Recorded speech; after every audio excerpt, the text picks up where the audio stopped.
plaît, madame, s'il vous plaît, madame, s'il vous plaît, vous violez mes droits. Cet homme, Rafi Ousso, a disparu après le meurtre de la Québécoise Rachel Ratmal en juin 2007. 19 ans plus tard, la Sûreté du Québec souhaite toujours le rencontrer. Elle le suspecte d'avoir poignardé Rachel, sa femme, avant de fuir le Canada pour ne plus jamais revenir. Nous avons retrouvé Rafi Ousso en Guinée, son pays d'origine.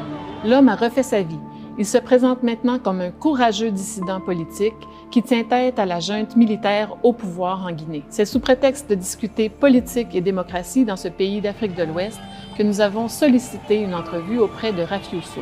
Il nous a donné rendez-vous dans un café de Conakry où il passe une bonne partie de son temps. Vous aimez le climat? Oui, beaucoup.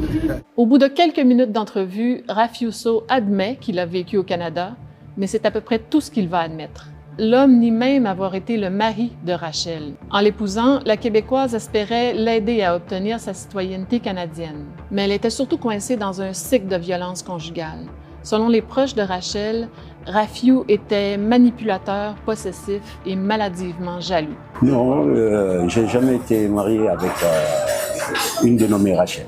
À la Division des crimes irrésolus de la Sûreté du Québec, on dit être convaincu que Rafi Ousso a tué Rachel Ratmal. Au début des années 2000, Rafi Ousso a fait une demande de réfugié au Canada. La demande d'asile de Rafi Ousso n'a pas été acceptée. Il s'est sauvé aux États-Unis. L'enquête policière a démontré qu'il a loué une voiture aux États-Unis et le soir du meurtre, il l'a abandonnée à la frontière canado-américaine. L'enquête présume qu'il a traversé la frontière illégalement, qu'il a pris un taxi jusqu'à la maison de Rachel, qu'il l'a tuée à ce moment-là. On a ensuite retrouvé la voiture de Rachel non loin de l'aéroport de Dorval. Et on a vu que Rafi Ousso avait acheté un billet cash pour Casablanca ce soir-là. Je pense que c'est le moment pour vous de pouvoir donner enfin votre version des faits là-dessus. Nous discutons vous m'avez dit, on discute de la situation sociopolitique du pays.